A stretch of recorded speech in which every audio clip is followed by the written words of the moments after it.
Assalamualaikum warahmatullahi wabarakatuh. Salam Om Swastiastu, Namo Buddhaya, salam kebajikan, dan salam Pancasila untuk kita semua.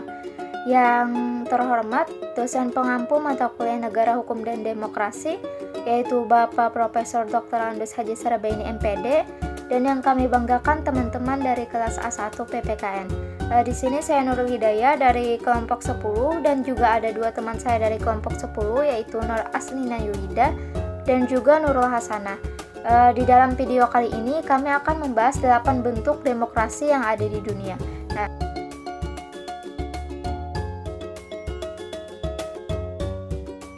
Untuk pembahasan yang pertama itu demokrasi langsung, yang dimana demokrasi langsung ini merupakan suatu bentuk demokrasi.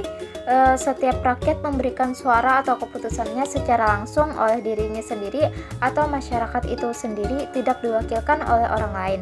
Nah, contohnya itu memberikan pendapat secara langsung dalam rapat. Nah, jadi dalam contoh ini, ketika kita ingin memberikan pendapat itu, yang menyampaikan itu diri kita sendiri secara langsung, tidak diwakilkan oleh orang lain. Nah, yang kedua itu demokrasi tidak langsung. Nah, yang dimana demokrasi tidak langsung ini merupakan paham demokrasi yang dilaksanakan melalui sistem perwakilan. Nah, maksudnya ketika kita ingin menyampaikan pendapat atau ingin menyampaikan atau ingin memberikan suara, itu kita diwakilkan oleh orang lain, tidak kita sampaikan secara langsung oleh diri kita sendiri. Nah, tentu berbeda dengan demokrasi langsung tadi yang disampaikan secara langsung oleh dirinya sendiri atau diri kita sendiri. Nah, contoh dari demokrasi tidak langsung ini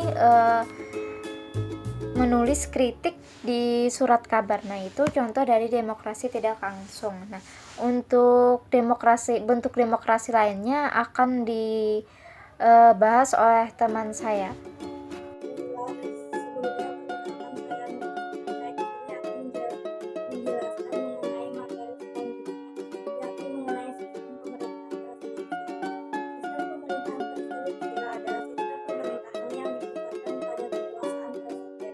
Sebagai kepala negara dan juga kepala pemerintahan.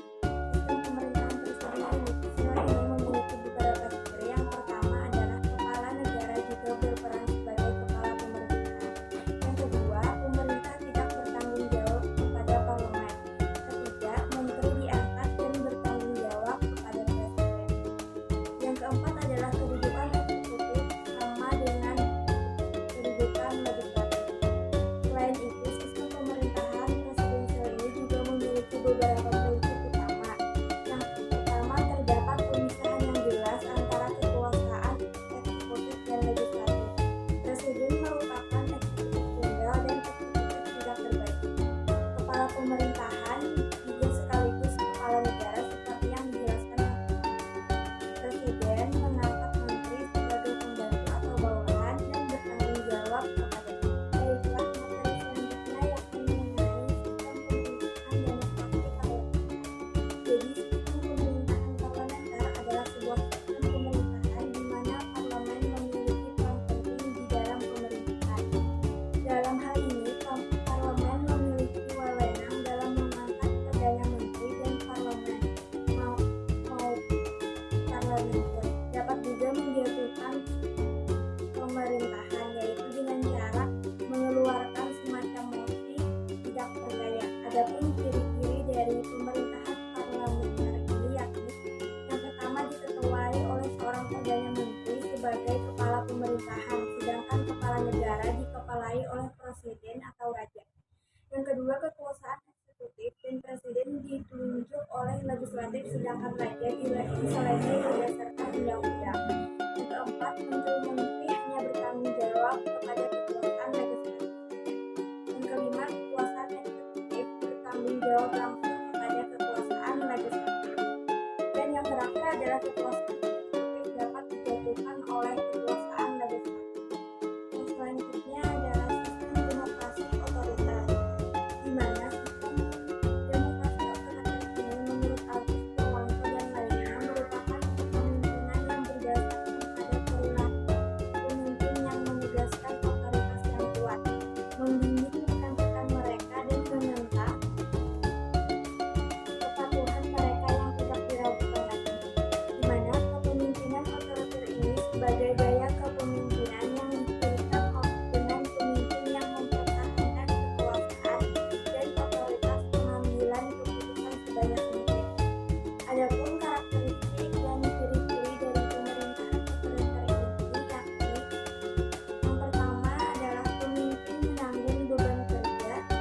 organisasi. Yang kedua, bawahan hanya dianggap sebagai pelaksana dan bawahan tidak boleh memberikan ide-ide baru, di mana di sini pemimpinlah yang lebih berkuasa. Yang ketiga, pemimpin bekerja dengan disiplin yang tinggi dan tidak kenal lelah, atau bisa kita katakan sebagai pemimpin yang kuat. Dan yang keempat adalah pemimpin menentukan kebijakan sendiri. Jika bermusyawarah, sikapnya hanya sebagai penawaran saja. Dan yang terakhir adalah pemimpin memiliki kepercayaan yang rendah terhadap bawahannya.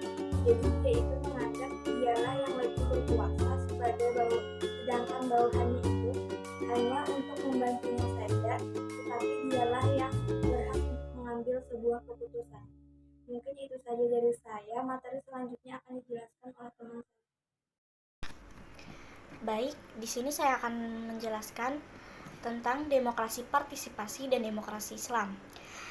Tingginya tingkat pemahaman masyarakat tentang makna demokrasi khususnya dan makna politik umumnya dalam proses penyelenggaraan pemerintahan merupakan salah satu prasyarat dalam pelaksanaan demokrasi partisipasi.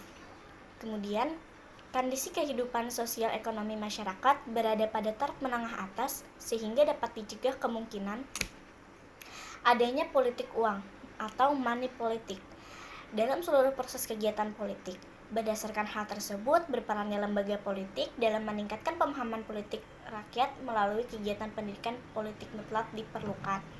Nah, untuk demokrasi Islam, secara garis besar, wacana Islam dan demokrasi terdapat tiga pemikiran, yaitu yang pertama, Islam dan demokrasi adalah dua sistem yang berbeda.